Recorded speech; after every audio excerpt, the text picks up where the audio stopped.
Welcome to SG's 360 degrees tour of the Morton Arboretum East Side route. This living museum was named after Joy Morton. Joy Morton was born to J. Sterling and Caroline Joy Morton in Michigan in 1855 and later moved with his family to Nebraska.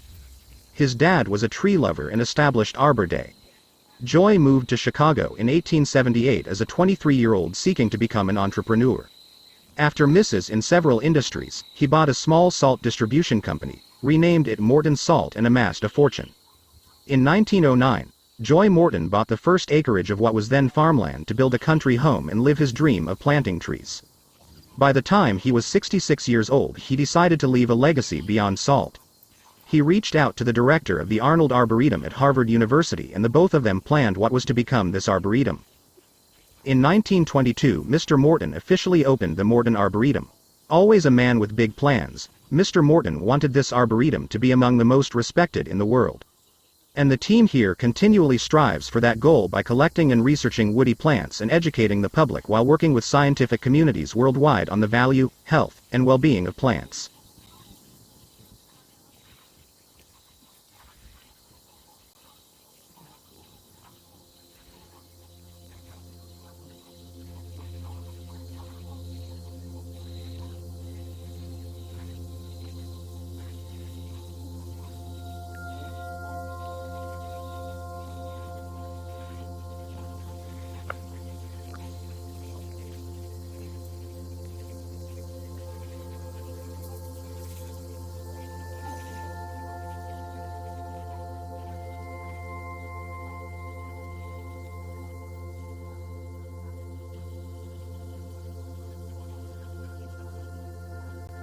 Moving on, you'll come to Frost Hill. At its crest you can look across to a high stand of conifers on the horizon. Everything between you and those trees is a part of the arboretum. The plants here are grouped into 3 categories. Those categories are taxonomic, geographic, representing the geography from which they originate, and special, which includes plant size, soil requirements, and horticultural traits. After Frost Hill, the first family collection is the conifers. You probably know them as evergreens or pine trees, but conifers, so named because they bear their seeds in cones, include spruce, larch, pine, cypress, redwoods, cedars, junipers, arborvitae, and yews. Except for the larch, dawn redwood, and bald cypress, conifers hold onto their needles all year. One other very important thing about woody plants: they serve as the lungs of the earth, trading oxygen for carbon through their leaves. Woody plants are estimated to produce about half the oxygen in our world. Phytoplankton in our oceans is roughly responsible for the other half. That's why it's important to keep our trees and our oceans healthy.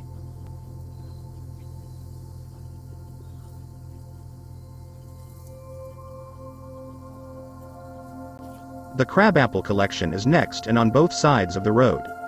It was started in 1959 and it's well known throughout the botanic community for its diversity of crabapple types. Now the difference between a regular apple and a crabapple is size. A crabapple is less than 2 inches in diameter, any larger and it's just a standard apple.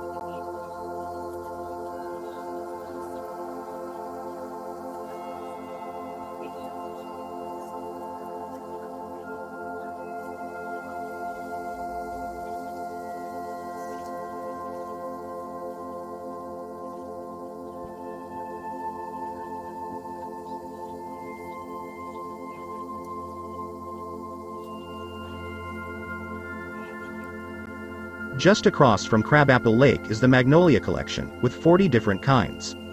Magnolias have exceptionally large flowers which can be creamy white, purple, or yellow, and their fragrance is in a league of its own. You know, magnolias have the distinction of being among the oldest woody plant species on Earth. They date back some 90 million years and are believed to predate the emergence of bees, which later served to pollinate the flowers and harvest the nectar.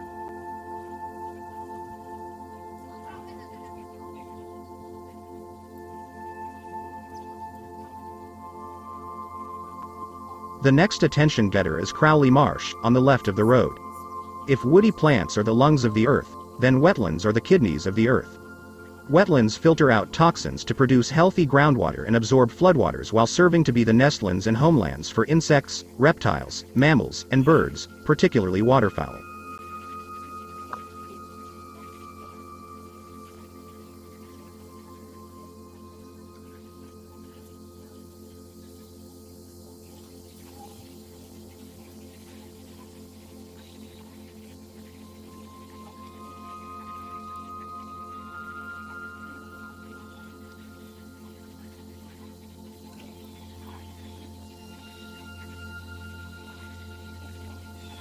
Just past the Buckeyes will be the Linden Tree Collection.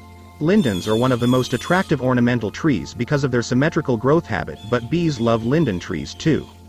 In the summer, the trees are covered with beautiful, heavily scented yellow flowers that draw lots of honeybees. Beekeepers have long argued that the nectar collected from linden flowers produces the sweetest and purest honey.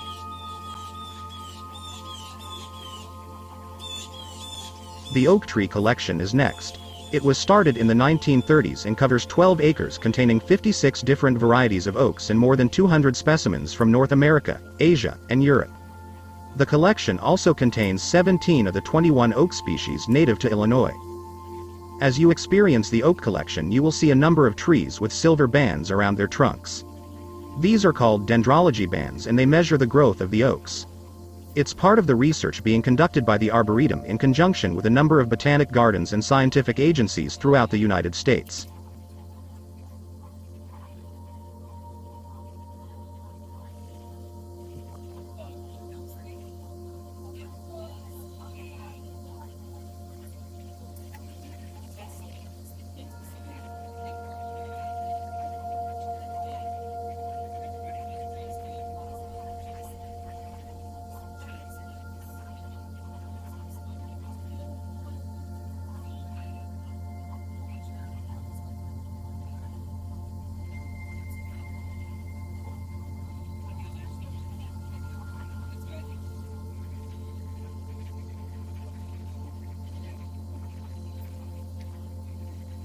Now we are near Parking Lot 8 and the gateway to Tree Science. When you are able to swing by, check out the gateway to Tree Science. You're going to be amazed at what trees can teach you.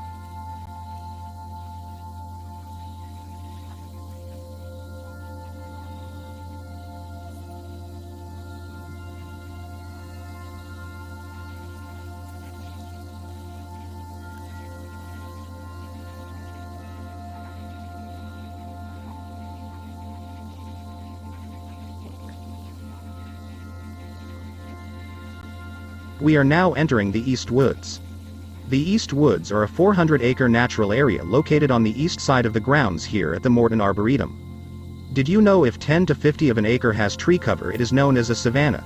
An area with 50 to 80% tree cover is a woodland, and an area with 80 to 100 tree cover is a forest. The East Woods consists mainly of savannas and woodlands.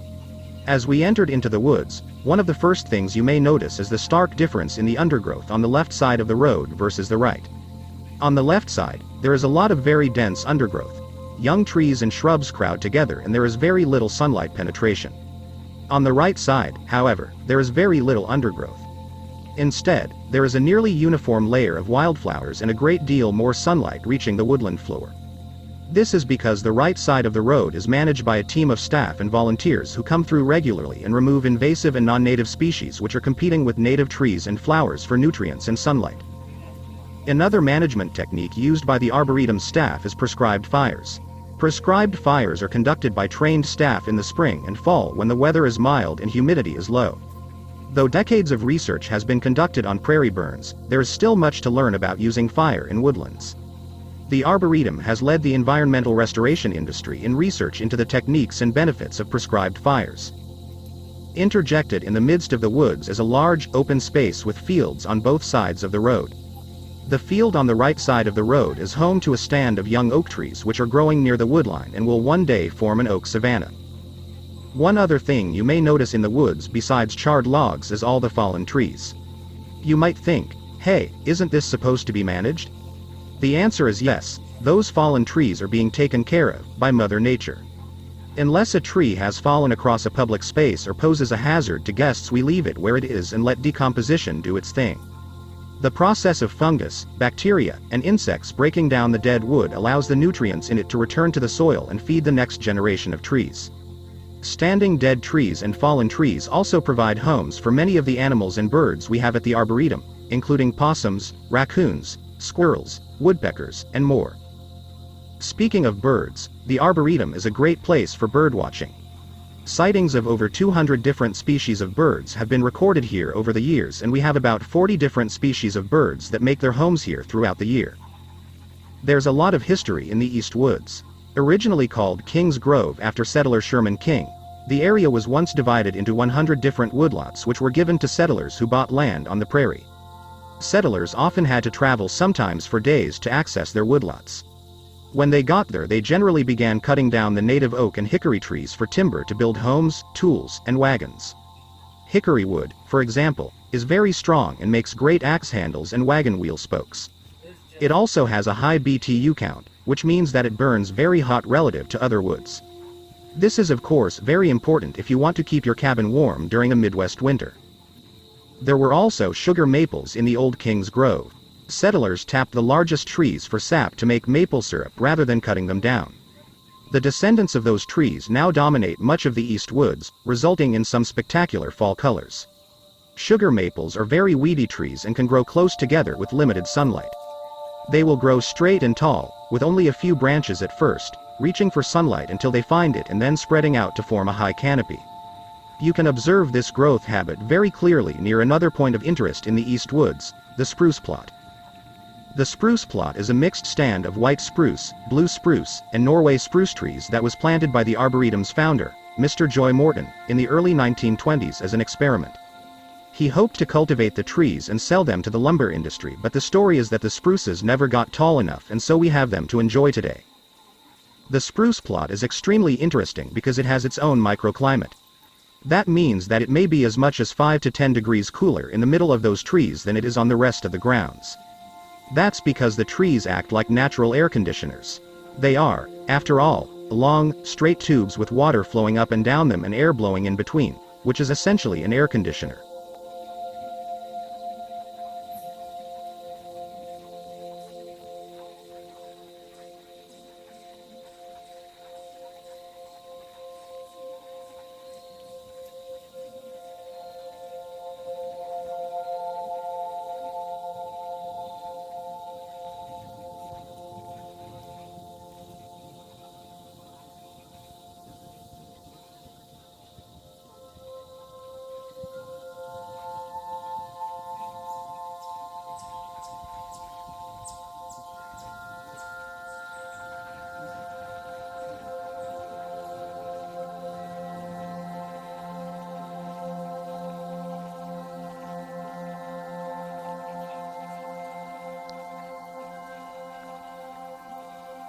To the right, we are coming up onto parking lot 13, the Big Rock Visitor Station.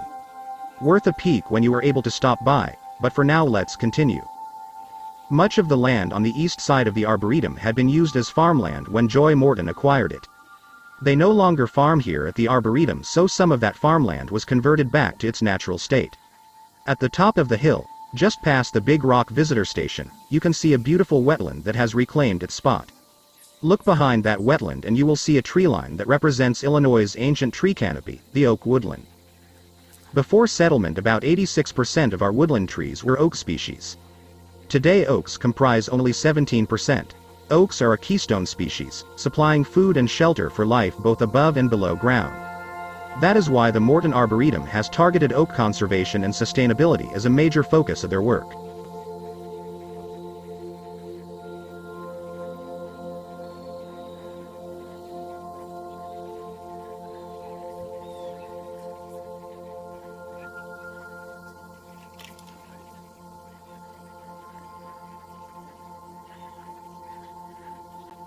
Standing on its own further down the road from the wetland at parking lot 14 is a sugar maple that is probably the most familiar and most visited trees at the Arboretum because of the beautiful red and orange leaves that seem to glow in the sunlight.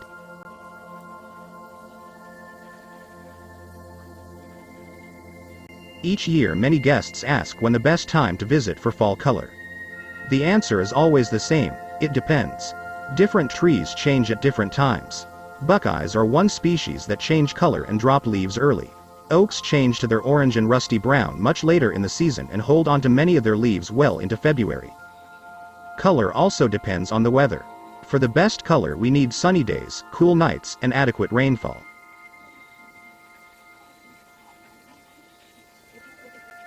As we travel the road from parking lot 14 to parking lot 16, we are entering another section of the East Woods that is a mixed hardwood woodland.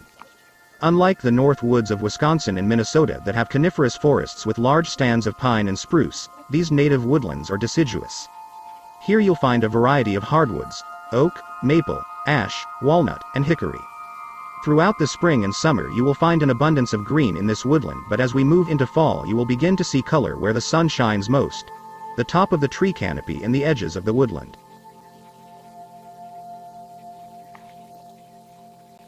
As living organisms, trees have senses like we do. They can sense both light and temperature. As the nights get cooler and the daylight hours shorten, trees know it is time to prepare for winter. Trees begin to stop production of chlorophyll, the substance that gives leaves their green color. Unlike animals, trees can't hunt or gather their own food, they're stationary. They make their own food through the process of photosynthesis, a process which uses chlorophyll, water, carbon dioxide, and sunlight to produce sugars and carbohydrates which feed the tree. The excess oxygen created by this process is expelled into our atmosphere and makes life possible for humans and other animals. The excess carbon is used to create the plant's cellular structure. The tree turns carbon into roots, trunk, limb, branch, and leaf.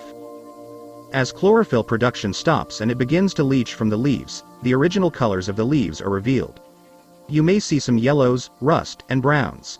So the color of the leaves doesn't change, it emerges. But what about the vibrant crimson, burgundy, and reddish-orange we see? Trees have another talk to perform as they prepare for winter. Trees create a seal between the stem of the leaf and the new leaf bud, which allows nothing to enter or exit the leaf until it falls from the tree. Excess sugar becomes trapped in the leaves during this time and breaks down into a chemical called anthocyanin. It is this chemical, anthocyanin, that gives the dying leaves their brilliant red color. That is why trees such as the sugar maple create such a beautiful palette from yellow to orange to red. Take a moment and look all around you, at the grasses in the fields, at the marshes, at the shrubbery along the margins of the woodland, at the native grasses and wildflowers in the prairies. You will see a bounty of color everywhere. Hope you enjoyed this tour of the Morton Arboretum East Side.